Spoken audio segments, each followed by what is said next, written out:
A water tower still stands in Ottawa County, Oklahoma. The name Picher is painted on its side. Below it, nothing. No houses, no streets, no people. The town that once put more than half the lead and zinc into American bullets across 2 world wars is gone. Not by enemy fire, not by time, by the ground beneath it, the water running through it, and the dust its children played in. Picher may be the most toxic town in American history, and almost no one remembers it was there. That story starts in 1913 on 160 acres belonging to a Quapaw man named Harry Crawfish. On May 12, 1913, a claim was filed in the Bureau of Indian Affairs ledger for a parcel of land in Ottawa County, Oklahoma. The name on the paperwork was Harry Crawfish. He was a member of the Quapaw tribe, and the 160 acres marked on the map were his allotment, a sliver of territory assigned under the federal policy that divided tribal land into individual plots.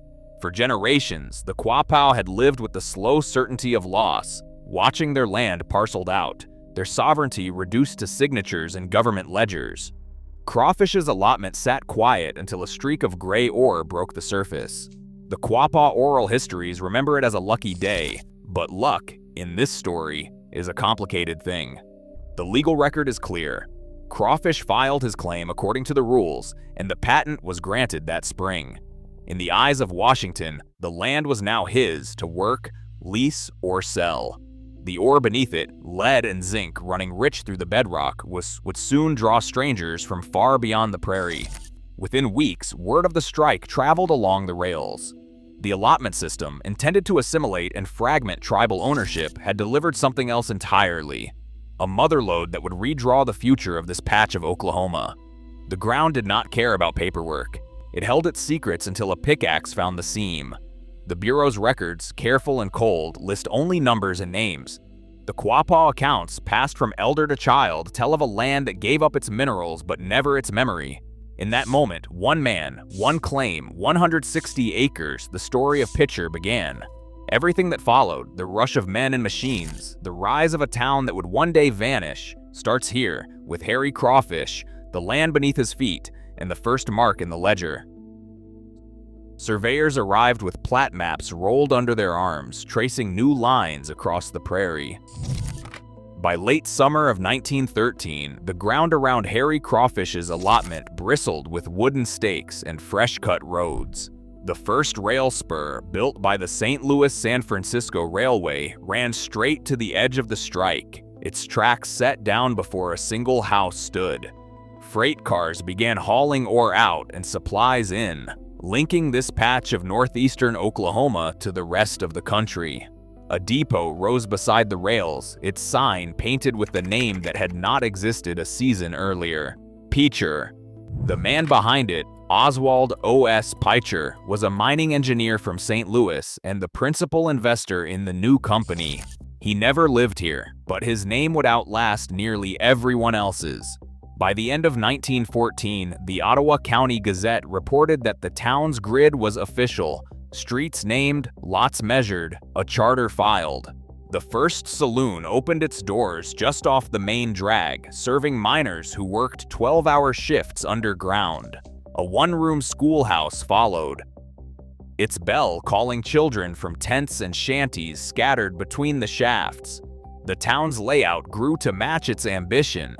A handful of churches claimed corners of the new grid, while boarding houses and grocery stores filled in the gaps. Route 66, though not yet paved, was already being surveyed less than a mile away.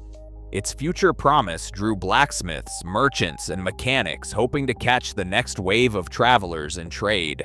Within 5 years, Picher was incorporated, its population swelling as fast as the payroll. The town's plat maps, preserved in county archives, show a tight web of streets and alleys, all radiating from the depot and the mills that loomed larger by the day. The prairie that once belonged to the Quapaw now buzzed with the machinery of extraction and the routines of ordinary life. The bones of a community had taken hold, laid out in ink, steel, and hope, waiting for the full weight of industry to arrive.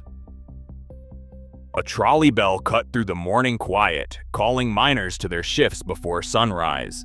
By 1920, 14,000 men worked the veins beneath Picher, their names filling company ledgers and their boots filling the streetcars that ran every half hour from Carthage, Missouri. The fare was 15 cents, exact change only. Some miners came from Kentucky or West Virginia, chasing steady wages, while others had always called Ottawa County home. At the end of each shift, the Silver Dollar Saloon on Connell Avenue filled with laughter, spilled beer, and the sour tang of sweat and ore dust. On Fridays, the Bloody Knuckle kept its doors open late, serving those who didn't want to go home just yet. Children hurried to the new high school, its science lab outfitted with lead testing equipment donated by the mining company. Enrollment lists from 1920 show over 4,000 students, a number that rivaled most small cities. The school's basketball team played under the glare of hanging lamps, their games drawing crowds from every corner of town. Sunday mornings, the bells of St. Joseph's in the First Baptist Church rang out across the grid of streets, calling families from shotgun houses and boarding rooms to worship. Grocery clerks tallied credit in battered ledgers, and mothers planted victory gardens in empty lots, hoping to stretch rations through the winter. Life in Picher was measured in shift whistles, trolley timetables, and the steady rhythm of work and rest. The surface world bustled with errands and small celebrations, even as the real fortunes and the real dangers were being pulled from the earth below. Picher's lead and zinc became more than a source of local pride. They became the backbone of a nation at war. By 1917, government contracts filled the company ledgers, and the War Industries Board tracked every shipment that left the depot. The numbers are almost impossible to grasp. During World War I, 57% of the lead used in American ammunition came from these mines. By the time World War II reached its deadliest stretch, more than half, 52%, of all the lead and zinc in U.S. bullets and bombshells could be traced back to Picher. That means every second bullet fired by American troops, every shell dropped over Europe or the Pacific, began as ore chipped from the bedrock under the Oklahoma prairie. The War Production Board's 1944 summary does not read like a victory parade. It is a stack of figures and tonnage, train schedules, and payrolls. But in the break rooms and under the trolley wires, miners told a different story. One man said he was just doing his job, wiping sweat from his brow as he finished a double shift. He said they knew what it meant, that every load they sent out kept someone's son alive. For a brief moment, the world depended on the labor of a single town. The scale of that reliance would echo long after the guns fell silent. After the last mine closed and the engines went silent, the land around Picher did not return to prairie. Instead, it grew hills, 30 of them by the EPA count, rising up from the flat Oklahoma landscape like unnatural monuments. These were the chat piles, mountains of crushed stone and tailings left behind by decades of lead and zinc extraction. Each pile was a giant, some stretching several acres, the tallest reaching 200 feet. Together, they held an estimated 178 million tons of waste rock, enough to reshape the horizon itself. For the families who stayed, these gray hills became part of daily life. Children climbed them after school, racing up the loose stone and sliding down the other side. In summer, the slopes turned into makeshift playgrounds. Some kids brought cardboard to sled on the fine gravel. Others dug tunnels, built forts, or rode their bikes along the ridgelines, daring each other to go faster. High school athletes trained their legs on the steepest inclines. A few families even picnicked on the flattest summits, looking out over the rooftops and the water tower below. Nobody warned them. The piles were just there, neutral, ever present, and for a time invisible as a threat. Parents called the dust a nuisance, not a hazard. The chat itself was used in driveways and sandboxes, spread across baseball fields, and hauled away in truckloads for roadwork. It was part of the town's fabric, as ordinary as the church steeple or the school bell. No signs, no fences, no reason to think twice. Yet every gust of wind carried something more than dust. The chat was laced with lead, zinc, and cadmium, ground so fine that it clung to skin and settled deep in the lungs.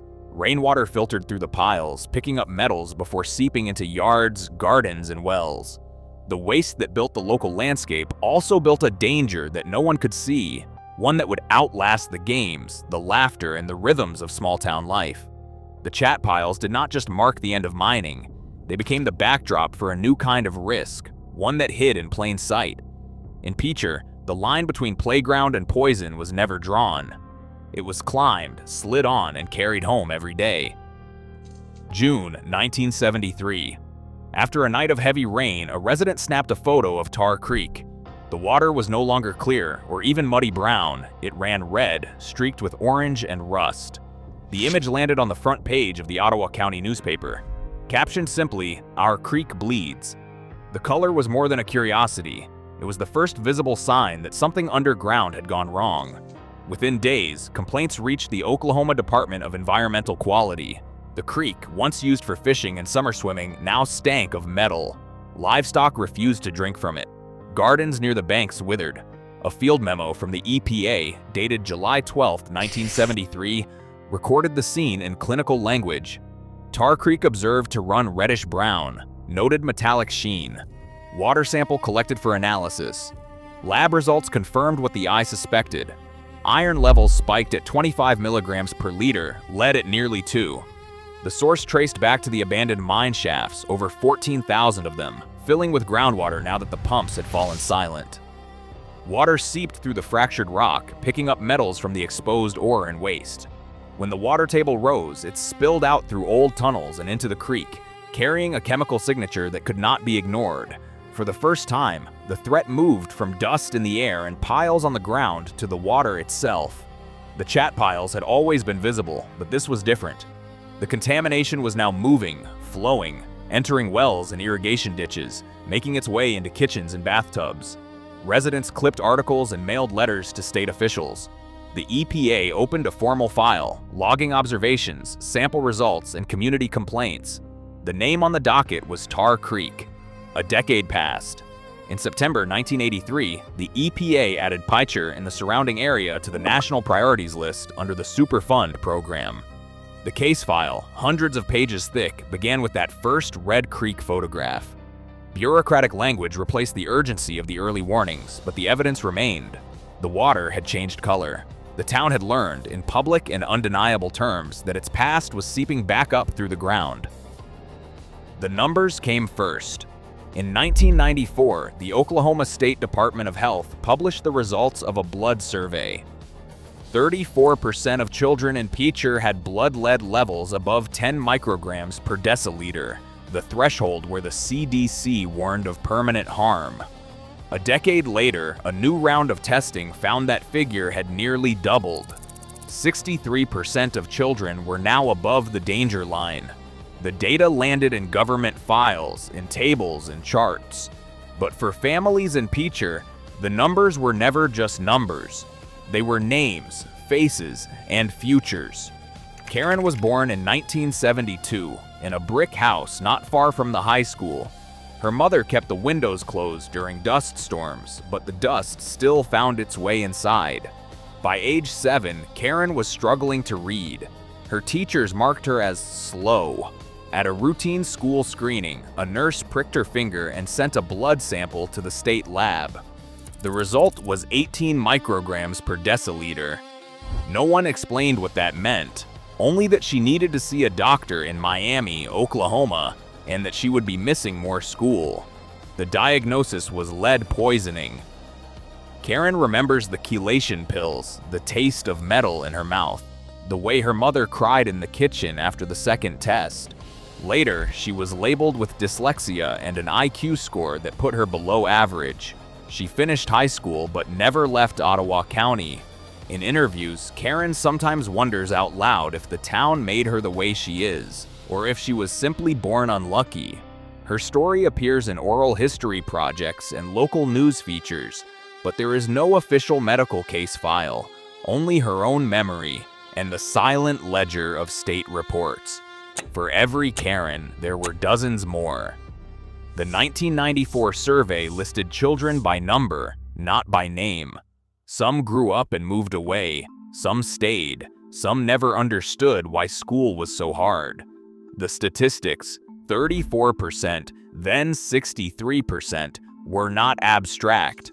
They were the measure of a community's childhood, marked in blood and carried forward year after year long after the mines were gone. In 2006, the U.S. Army Corps of Engineers delivered its verdict on Picher. After months of surveying, their engineers counted more than 14,000 abandoned mine shafts beneath the town, an underground network stretching in every direction, hollowed out by nearly a century of extraction. The Corps' report ran hundreds of pages, but its core finding was unambiguous. 86% of all buildings in Picher sat above ground, so unstable that collapse was not just possible, but likely. Schools, homes, churches, the city hall, almost every structure was at risk. The report's language was stripped of comfort. The majority of the built environment in Picher exhibits critical loss of bearing capacity, with a high probability of sudden failure under normal loading conditions. The engineers wrote that no practical remedy existed. The only way to make the land safe would have been to excavate and refill every shaft, a task so vast, expensive, and disruptive that it was dismissed as impossible. The EPA took the Corps' findings as final. In July, the agency issued a mandatory buyout order for the entire town. Every property owner received a letter saying the government would purchase their home at assessed value, plus moving costs. There was no room for negotiation. The ground itself had become the enemy. By October, relocation notices went out to every address. Residents were given a deadline: leave or risk living above a void that could open at any moment. Some packed up decades of memories in a matter of days. Others hesitated, weighing the comfort of home against the certainty of danger. For the first time, the evacuation was not about invisible toxins or distant health statistics. It was about the ground beneath their feet. The buyout was not a rescue, but a retreat. The Corps' 86% figure became the number that ended the town. Even the buildings that looked solid from the street could not be trusted. With each passing month, more houses emptied. The school bell rang for the last time. The city's charter, once a symbol of local pride, was now a technicality waiting to be erased. Picher had become a place where engineering judgment left no room for hope. The order to leave was not a suggestion. It was the final act in a long, slow collapse, measured not by disaster, but by the quiet certainty that the ground would not hold. The town didn't empty all at once. Even as the moving trucks pulled away and the porch lights went dark, a handful of people stayed put. They called themselves chat rats, a name borrowed from the piles of crushed rock that now surrounded their homes.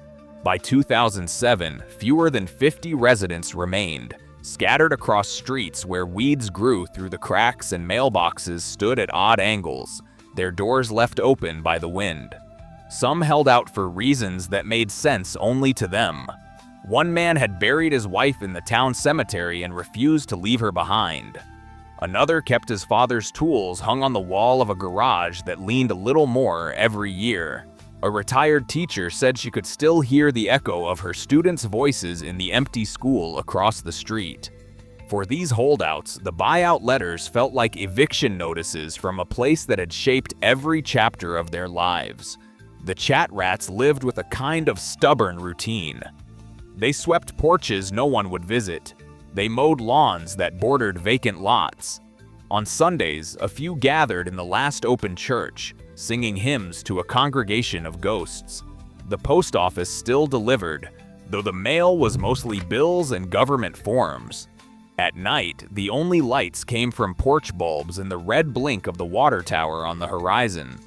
Some found a strange comfort in the emptiness. They could walk the middle of Main Street, unhurried, with only the sound of gravel underfoot. Stray dogs roamed in packs, and the wind carried the fine grit of chat through every open window. The air tasted faintly metallic. In interviews, residents spoke of loyalty, memory, and a sense of place that didn't yield to warnings or hazard maps. They said the land was poisoned, yes, but it was still theirs. Life in the shrinking town was measured in ordinary chores and small acts of defiance. The last grocery closed, then the gas station. Some drove to the next county for milk and bread. Others relied on what they had, stored in pantries built for winters that never seemed as long as these final years. The town's silence was both a comfort and a warning. For the chat rats, it was the sound of home, even as the world outside called it something else. On May 10, 2008, the last holdouts in Picher faced a force that cared nothing for memory or stubbornness. An EF4 tornado tore across Ottawa County, its winds peaking at 170 miles per hour.